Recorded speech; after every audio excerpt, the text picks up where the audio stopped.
What's going on, everybody? Welcome into Fantasy Alarm TV's Table That Discussion. I'm your host, Howard Bender.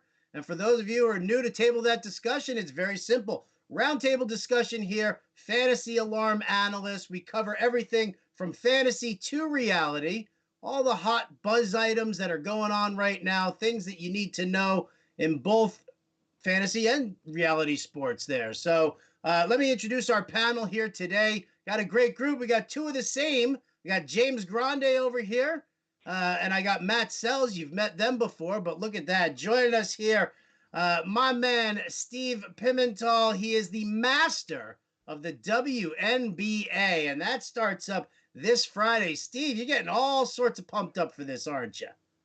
Absolutely. It's like Christmas coming in May. It's a great time of year for sure. I think it would be Christmas in May if one of the Kardashians actually played in the WNBA. Can we make that happen? No, but I have heard a rumor that the Kardashians are dating someone in the WNBA, so that's the next best thing. Well, they will probably cheat on one of the Kardashian girls as well.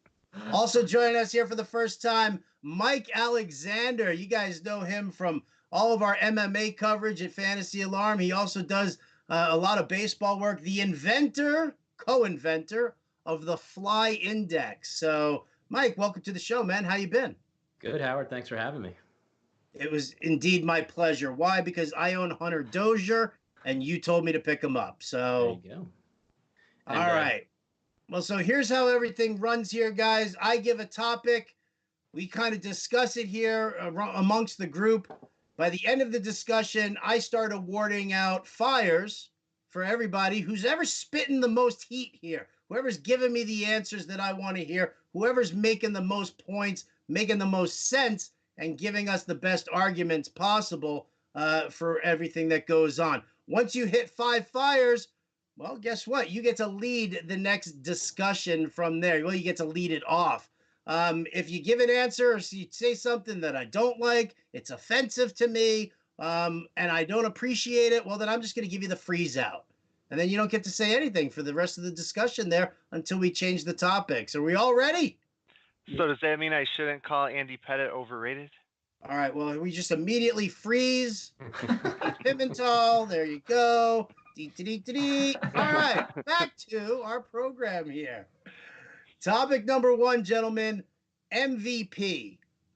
We always talk about the MVP in all sports, and when we talk about it in baseball, it always seems to be the guy who's got the best numbers, the biggest home run totals, the big RBI total, and it always becomes more of a stat-oriented thing than what it actually stands for, most valuable player. Is the most valuable player somebody who accrues the most stats, or is it somebody who helps elevate everybody else's games? I'm going to start with my man, Matt Sells. Talk to me here. What should the criteria be for an MVP? Well, I think it's exactly what you just said. Most valuable player, the guy that elevates everybody else's game. So based on that, you'd have to go with a guy like Andrew McCutchen a few years ago when he helped the Pirates make the playoff run they made, or Giancarlo Stanton with the Marlins in 2017, who elevated Marcell Ozuna's game, he elevated Real Muto's game, he elevated Yelich's game. Guys like that should be MVPs. It shouldn't just be the guys that put up massively gaudy numbers. And also, along with that, I don't think the team outcome should necessarily play a role in it. Because if you're putting up massive numbers on a great team like JD Martinez did last year, you've got guys around you that can help you put up those numbers. But if you're putting up gaudy numbers on a bad team like Mike Trout does every single year, what's the incentive for pitching staffs or, in other sports to go after you? They can just avoid you, and yet you're still putting up huge numbers. So I don't think team outcomes should really be factored in. But yeah, most valuable player, it should be the guy that helps everybody else elevate their games. All right, Mike Alexander, let me ask you this here. In the baseball world, on 3-point play, an earlier show that James Grande and I debated, Christian Yelich versus Cody Bellinger. If Cody Bellinger hits more home runs and has more RBI than Christian Yelich, does he deserve to be the MVP? Or does Yelich's game elevate the rest of the Brewers enough in order to make them competitive? And should he end up with that? So what's the criteria, Mike? Yeah, that's a really good debate there, Howard.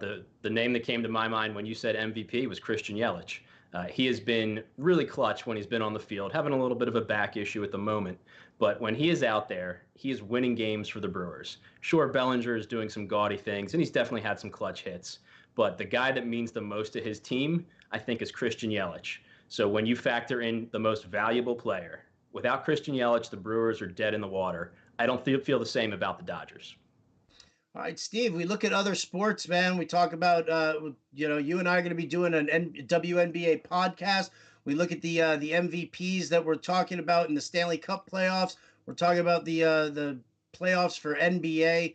Like, who should be the MVP? Is it the guy who, is it LeBron, who is this amazing player here, but the Lakers went absolutely nowhere, so which means that he didn't elevate anybody's job here? I mean, what should we do as far as the MVP goes?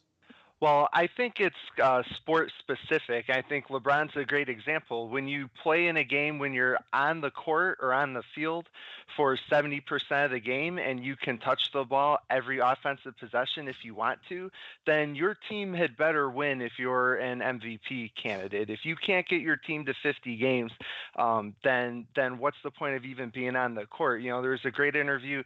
Daryl Morey said, James Harden, he's Babe Ruth, except he can bat every time, every offensive possession.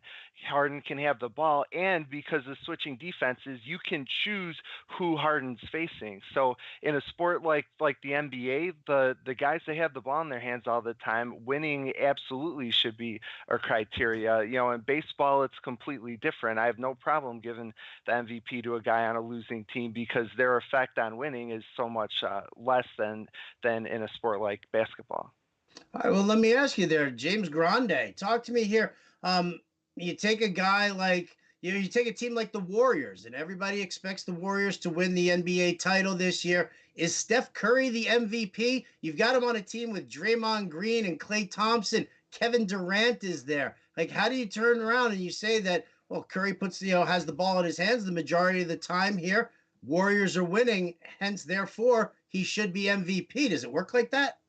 I mean, I think Steve nailed it when he said it's sport specific because, I mean, if you factor in the MVPs, Howard, of the NBA the last, 15 years, it's kind of been the best player on the best team, excluding Russell Westbrook's triple-double year. And that's where I think an MVP, where a differentiation could be made, because we haven't, it's an MVP to me is something we haven't seen, right? How many times have we seen a player average a triple-double in the NBA? We've seen Oscar Robertson do it, and that's where the list really ends. So, you know, in a year where we have the LeBrons, we have the Steph Currys, like you said, where their teams are doing well and they're going to be a shoo-in for the championship, but we have in out-of-world experiencing Russell Westbrook. It's kind of like when Mike Trout came up and that year where he has 10-plus WAR. And the Angels, who were a bad team prior to him arriving,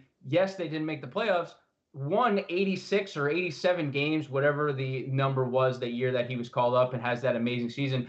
That's, I think, what you can define as like an MVP candidate.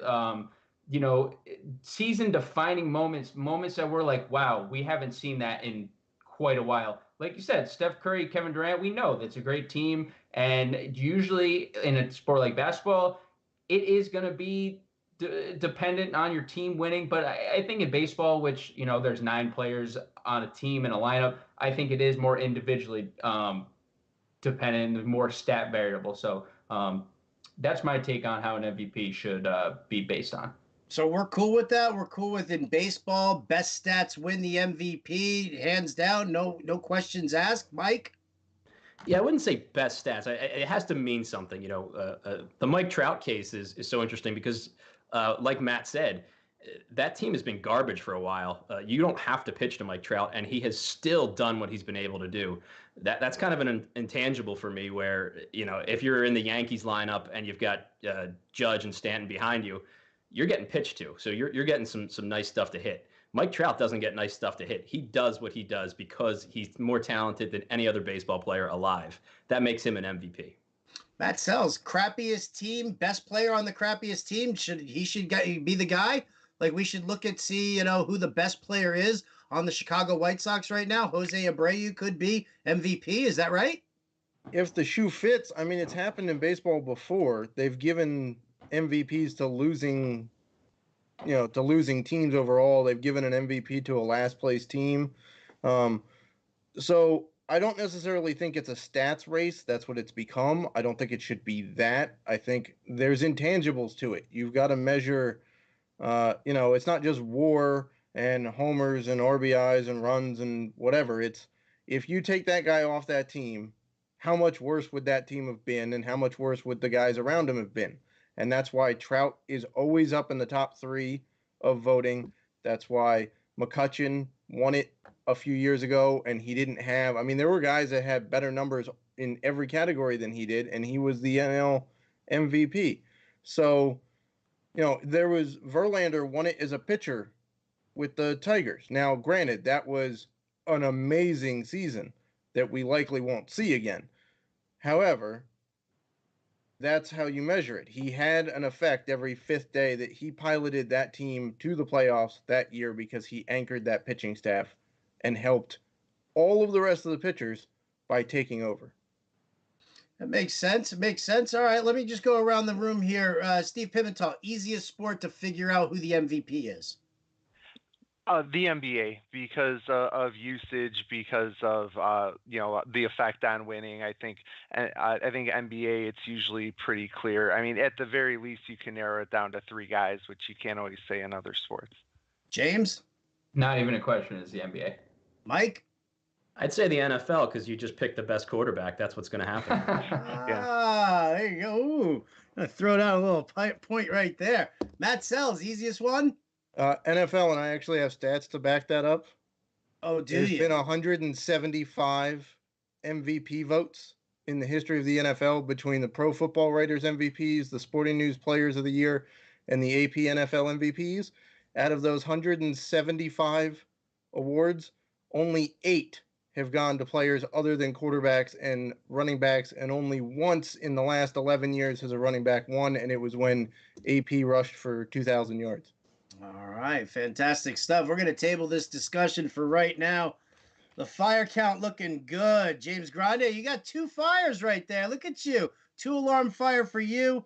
Steve Pimentel, you too have a 2 alarm fire going next to your name. Matt Sells, you, my friend, have a 3 alarm fire. Good job. And then Mike, look at you, a 3 alarm fire for that last minute NFL one. Sorry, Sells, you didn't get a fire for that one. Because you know what? It was already said.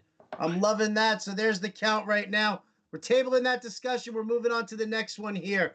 Guys, in Major League Baseball, fantasy baseball, we had a bonanza, fab bonanza. I believe Greg Jewett called the Fabageddon with all of the rookies that went down.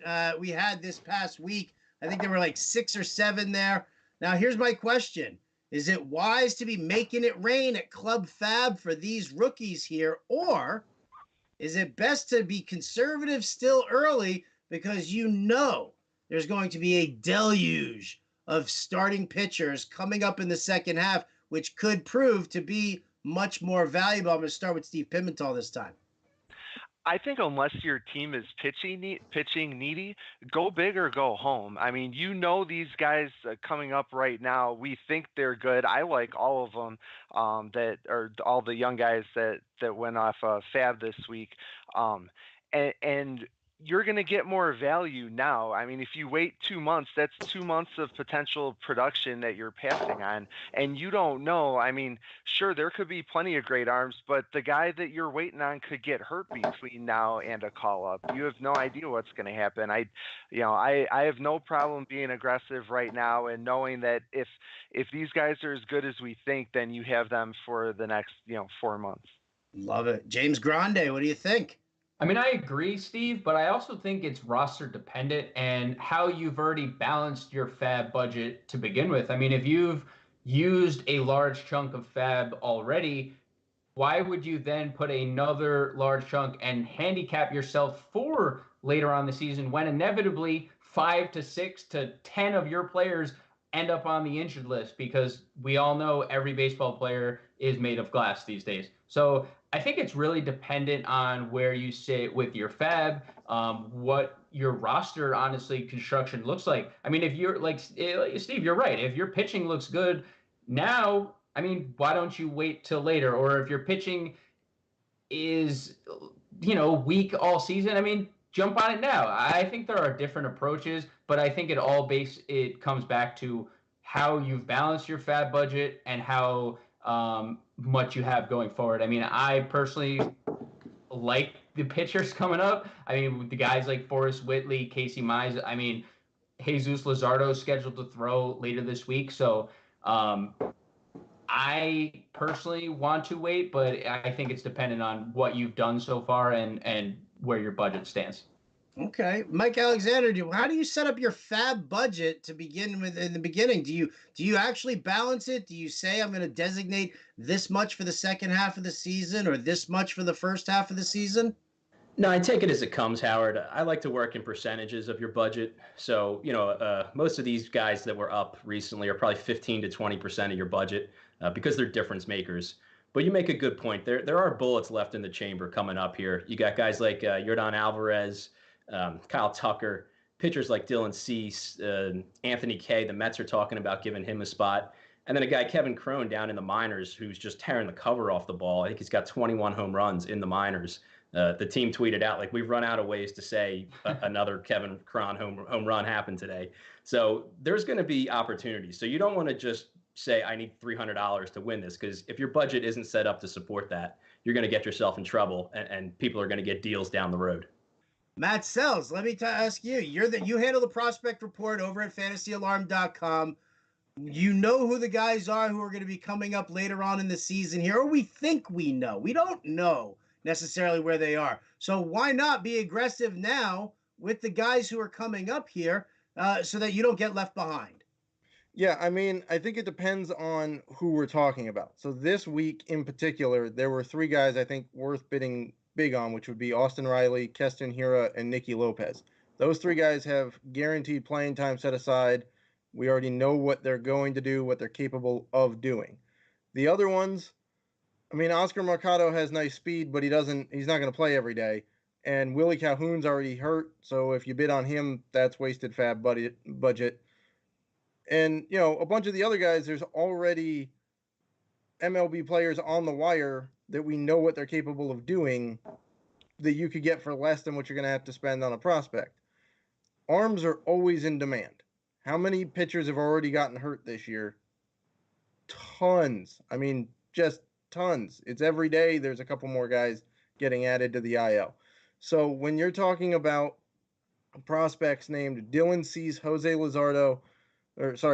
Luzardo, Forrest Whitley, Mitch Keller, Zach Gallen, Justin Dunn, Brent Honeywell, Nate Pearson, Matt Manning, Logan Mize, all of those guys, or Logan Webb, Casey Mize, all of those guys could come up in the second half, and they're going to cost a bunch to get as well because they're all ace caliber pitchers.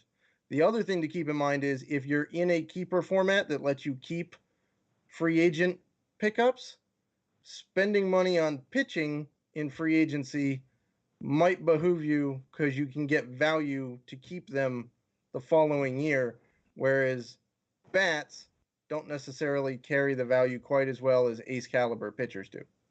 Okay, well, let's play devil's advocate here, or not even devil's advocate, but Steve, talk to me here. The Astros' best prospect was Kyle Tucker. Kyle Tucker. He was going to be the guy who was going to be called up. So was Forrest Whitley. Oh, man. Yeah, he had the Pete suspension last year. But look who's gotten the call up so far. You got, what's his name? Martin, the pitcher, and then everybody's all over Jordan Alvarez right now. So Kyle Tucker and Forrest Whitley, who were everybody's darling to start the season, are second and third fiddle here for the Astros. So why not blow it out now rather than risk the fact that these guys aren't going to play?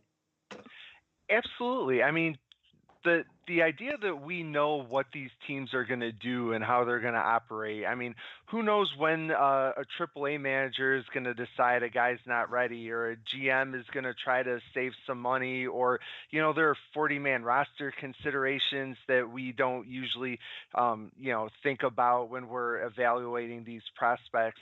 And the other thing that no one's talked about yet is it's not just specific, situation specific as far as position, but need and categories too. Unless you're in a points league, I mean, there are two, between Mercado and Lopez this week. If you need steals, you needed to get on them this week, because I don't know where the steals are coming from on the waiver wire. So that's the other reason, is it's not just these hitters, and there are still hitters, not just the Astros guys, but Luis Urias, if I can say his name, who I like a lot too. So it's not like you needed to jump on this week. I just think these guys specifically, I like what they could offer, and you don't necessarily. I just give me what I know I'm getting, as opposed to this nebulous future that could be anything. The nebulous future. I like that. I like that a lot there, Steve. Good one. All right, let me go around the room here and find out. Out of the guys who we just brought up, Austin Riley, Willie Calhoun, Nicky Lopez, Keston Hiura, Oscar Mercado. Okay, out of those 5 guys, which one's going to be the most relevant come the end of the year? Mike Alexander.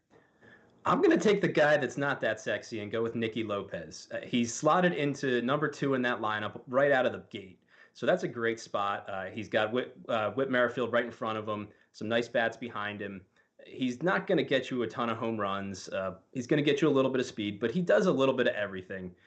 And I did a study last year for the Great Fantasy Baseball Invitational, and one of the guys who popped up on so many of the winning teams was Jeff McNeil. And he reminds me a lot of Nicky Lopez. He doesn't do, any one thing at an elite level. He gives you a little bit of everything, and he's more affordable than the other names. So those two things combined make Nicky Lopez the guy I targeted the most this weekend. All right, James Grande, the other 2 guys were nodding their head in agreement on Nicky Lopez. Either your computer froze or you don't agree. Talk to me. I mean, he said it's not I'm going with the sexy opinion in Austin Riley. I mean, we've seen he's already belted 3 home runs. We're going to have multi-position eligibility with third and the outfield, and they moved him up to 5th in the order. He's hitting behind Josh Donaldson now. So he's going to be one getting pitches. We know it gets hot in Atlanta during the summer. The ball is going to start to fly out of SunTrust. I spent the most on Austin Riley, multi-position eligibility, the home run pop, and where he's going to be hitting in the order going forward for the Braves. All right, Steve Pimentel, are you nodding your head for Nicky Lopez, or do you have a different one in mind? I liked all the points about Nicky Lopez, but I'm stubborn. I'm not giving up on Willie Calhoun. I know the injury's a problem now, but I think he's going to come back and hit. I don't think Hunter Pence is good enough to keep him out of the lineup. You talk about getting hot in the summer. We know Texas is a good place to hit. So I think when September rolls around, Calhoun's going to be the one you're happy to have in your lineup. Matthew Sells, what's going on, man? Who is it going to be? Well, I like the comp that Mike gave to Nicky Lopez and Jeff McNeil. I've actually made that comp before, so I really do like that one. I like Keston Hiura, but the guy that I've been highest on the longest is Austin Riley. Last year, or a year and a half ago, I started calling him the heir apparent to Chipper Jones at third base in Atlanta. That's how highly I think of him. Is I'm comping him to a first ballot Hall of Famer. Obviously, he's not a switch hitter like Chipper Jones, but Austin Riley has the tools to remain really, really relevant in that lineup and in that park and in that division and in fantasy baseball, period. Sounds good, guys. Love the answers all around here. We're going to table that discussion. Let's figure it on out. Matt Sells, man on fire here, hits the 5-alarm mark. He is all sorts of ablaze. Steve Pimentel reaches the 5-alarm fire as well. James Grande, you're at 4. Mike Alexander, you too are at 4 for right now. I'm going to freeze you all out. Boom. I'm going to reset your fire alarms here. Matt Sells, because you were the first to the 5-alarm fires, you get to lead off our next discussion here, which is Who's the best pitcher in baseball right now? Time to revisit those early predictions for Cy Young Award winner. Oof. I will admit it here. Mike Clevenger was my AL Cy Young call. Aaron Nola was my NL Cy Young call. So I crapped the bed on both of those right now. I get to sit and think about it here, but let's revisit who you guys thought right from the start, and then you get a chance to change it up here if you like. Matt Sells, lead it up. Who's the best pitcher in baseball? Well, so my choices preseason for AL Cy Young was Justin Verlander and NL Cy Young was Max Scherzer. So I went chalk with both of them. They're looking pretty good right now. Scherzer's win-loss record isn't great, but that doesn't really factor that much into the Cy Young debate, as we've seen the last few years with Greinke in Kansas City and Felix Hernandez in Seattle, and last year with DeGrom winning it. I think he had a losing record. So I'm going to stick with those guys. But if I had to go best pitcher in baseball right now, I'd probably go Hyunjin Ryu, because he's pretty hard to beat right now based on everything. I mean, he's added that pitch. It's made him basically unhittable. I would just like to see the strikeouts tick up a little bit. But other than that, it's really hard to go against Ryu. You know what? I'm going to go a little crazy here in this whole thing, and I'm going to throw 5-alarm fire right there on Cells right now. Get them all ablaze there. The Hyunjin Ryu call here right from the start. That's not chalk, baby. That's good talk there. I love that. Steve Pimental, who were your first two picks this year in the draft guide? And then tell me, who's the best pitcher in baseball? Well, I had Max Scherzer in the NL, and even though his ERA is kind of ugly, he's actually leading the pitchers in WAR, so I feel good about that. I wouldn't mind having my Corey Kluber called back. And there's been some. I think he might actually be a buy right now because I think he's had some bad luck, but he also, is walking way too many guys. I'm upset that you let Matt go first because Ryu is my guy too. But I'm going to push back on the idea he needs to strike more guys out. He has a 14.75 strikeout to walk ratio. No, the next closest in baseball is Zach Greinke at 7.44. So I think Ryu is doing just fine, and I don't care if he doesn't strike out anyone else. Oh, look at that. See, and right off the bat there, now I bring Matt back down to 4, so he's not flamed up yet, but I'm going to throw him some your way. I'm going to throw that one at least your way for right now. We'll regroup at the end of this. Don't you raise your hand at me, Matthew. You're not ready yet. Now you're frozen. That's it. James Grande. Who's your pick, baby? Talk to me here. Who did you have for AL and NL Cy Young? And then who's the best pitcher in baseball if you want to take that back? So I, too, went Aaron Nola in the NL, Howard. By the way, the suit is looking great tonight. It's a great look on you. But I, too, took Aaron Nola. And do I think he's going to win the NL Cy Young? No, but there are signs of life. I mean, 5 straight quality starts, 4 of the last 5, 1 earned run. So there are signs of life. I took Chris Sale in the AL, another guy who is really skyrocketing right now. But Matt mentioned that Hyunjin Ryu is unhittable. How about a guy last night who was unhittable for 6 innings in Justin Verlander? I mean, he's 8-1. He has a 33% K rate. He's doing this at 38 years old. Doesn't hurt that he also married to Kate Upton. I just, had to throw that out there. And .73 whip, and he's 5th in the swinging strike rate. I think Justin Verlander is the best pitcher in baseball right now if I had to pick anybody.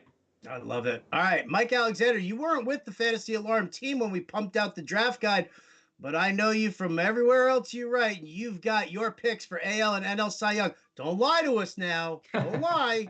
Yeah, Tell us who you picked, and then give us who the best pitcher in baseball is. I went Max Scherzer in the NL, and I went Chris Sale in the AL. I probably wouldn't change those. Scherzer, he's going to be fine at the end of the year. And then Chris Sale, I think he's the best pitcher in baseball right now. He struck out in May 50% of the batters he's faced out of 102 batters. 50%. I mean, that's a ridiculous number. He's got double-digit strikeouts in 5 of his last 6 appearances, and the 6th was 8 strikeouts. You're just not going to get more stats out of any pitcher than you're getting out of Chris Sale at the moment. All right, beautiful. I'm going to unfreeze poor Matt Sells so he can rejoin us here for the next discussion. But I'll tell you what, Steve Pimental, he's got one alarm fire right there. James Grande, you get one as well for the Kate Upton mention. Mike, sorry, dude, you can't turn to a Yankee fan and tell him that Chris Sale's the best pitcher in baseball.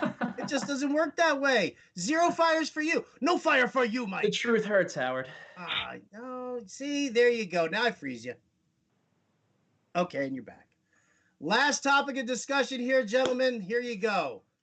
You have the number 3 pick in your upcoming fantasy football draft.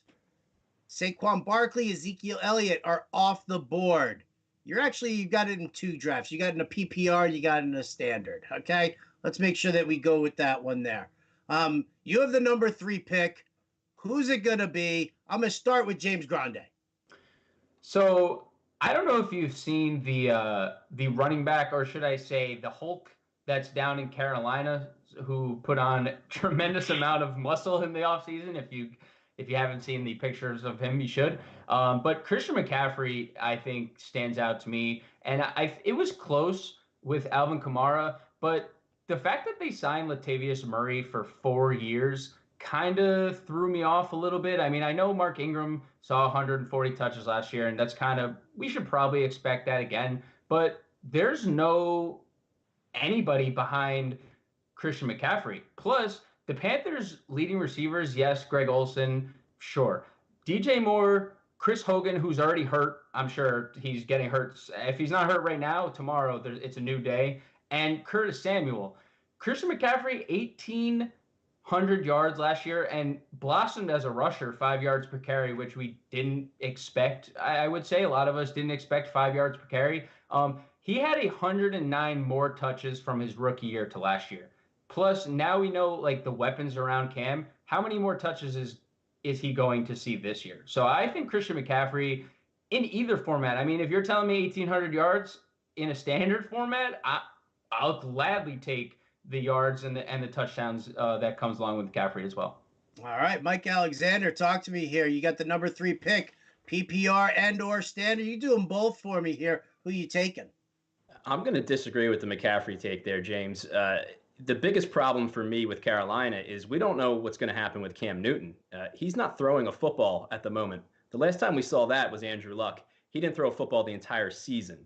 So, he's hoping to throw when camp comes. That's a big worry for me. That could derail that entire offense. Sure, McCaffrey will be decent, but at number 3, I'm going Todd Gurley. I know the knee is an issue, but name me a running back who's over 24 years old and he's got arthritis in his knees. We just happen to know about Todd Gurley's. When he gets used the way he does in that offense, he's scoring touchdowns at a rate that is no one else can touch. He's touching the ball 24 times a game. The yardage is there both in the passing game and in the rushing game. So in either format, I would take him. I'm going to end up with a ton of Todd Gurley this year in best ball, redraft, wherever I can get him, because people are discounting him because of something that happened last year. All right, Matt Sells, who you taking? I'm actually going to split here. In standard, I'm going to take Todd Gurley. Had 17 touchdowns last year, which was the most of any running back.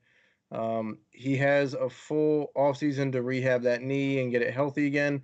And keep in mind, they lost some wide receivers throughout the year last year. And as they lost them, there was more pressure on Gurley to perform. And that's when his yardage and stuff went down, which is what we saw the prior year. So if they have a full complement of receivers with Kupp and Reynolds and Woods and, all of those guys, I have no problem taking Gurley at number 3 in a standard. In a PPR, I'm definitely taking McCaffrey. There's no reason not to. He's essentially a wide receiver that runs. The 1,800 yards is really hard to turn down. You get 107 receptions last year. I don't see any reason why we can't do that again. And especially if Cam's not throwing, the new quarterback's going to need a safety valve. Thank you. That's Christian McCaffrey. So I'm taking him. Alvin Kamara, they kind of shuffled him out of the lineup quite a bit without any explanation last year, even though, I know he missed the first 4 games. But after that, there wasn't really an explanation why he wasn't getting all of the touches he should have been. So that discounts him. I'm going McCaffrey in PPR and Gurley in standard. Yeah, Kamara got lost touches towards the tail end of the season because he was exhausted. Because he's never been in a non-shared backfield, and they overworked him in the first 4 weeks, and he was like, "Darling, I'm so tired, I can't do this anymore." Steve, talk to me here. Number 3 pick PPR, number 3 pick standard. Who you got? Well, I think the Gurley call is insane. I mean, aside from the fact that the injury scares the bejesus out of me, and there's so many running backs. I mean, there are probably 4 or 5 guys that are much safer and have almost as high ceilings, but they made it to the Super Bowl barely playing him in a shared backfield. I don't see any reason to believe they would go back to giving him a huge workload because they've proven they don't need to. Now my call is just as insane, but hear me out. I don't see for fantasy, I don't see a difference between Saquon Barkley and Le'Veon Bell. On tape, they're the 2 best running backs in football, and they have the same works. They're both going to catch a ton of passes, so I think the chances of a David Johnson season or a Todd Gurley season are lessened, especially in a PPR, because I think they're still going to catch passes. But we don't know about their coaches. In fact, I don't think either of their coaches are good, and we don't know if their offenses are going to be any good. But if those things don't matter for Barkley, why do they matter for Le'Veon Bell? And the fact that he sat out a year, I think he's just going to be fresh. I'm not concerned about rust or anything like that. So I'm gonna take. Maybe it's a risk, but I'm not going to pass Le'Veon Bell. All right. Well, see, now I'm going to give the other 3 one quick opportunity to go ahead and try and bash my New York Jets running back. Mike Alexander, would you like to try? I can tell you the difference, Steve, between Saquon and Le'Veon is Le'Veon's coach hates him. He got the front office fired because they signed him. That is not a situation I want to use my first-round pick on. And without volume, Le'Veon is actually a fairly pedestrian running back. He doesn't have a good touchdown rate. If he's not involved in the passing game, they do have options there that Elijah McGuire can do a little bit. They've liked him for some time. It's just scary. That offensive line is bad. I don't want to touch Le'Veon in the first round this year. James? I'm not touching Le'Veon. I'm not touching Todd Gurley. There's a lot of question marks around both of them. I mean, I think why risk Todd Gurley when they just drafted a 3rd-round draft pick, or they wasted a 3rd-round draft pick on a guy who they've already said they're going to give touches to, and why waste on Le'Veon Bell we haven't seen in a year? And there's already rumors, ESPN rumors, that they wouldn't balk at trading him already. So I don't know. I mean, is Le'Veon Bell even going to be on your Jets by the beginning of the year, Howard? Don't make me freeze you, James. Don't make me freeze you. Matthew Sells, go ahead, bash Le'Veon Bell if you dare. Well, I'm a Jets fan too, but Adam Gase has no use for running backs. Look at what he did in Miami. How can you trust any running back in Adam Gase's system? They've already said they're going to try to trade him. There's no Juju Smith-Schuster. There's no Big Ben. There's no Antonio Brown on that team. It's 10 guys in a box trying to stop Le'Veon Bell and making Sam Darnold beat him with Larry, Moe, and Curly on the outside. So, yeah, I'm not going anywhere near Lev Bell.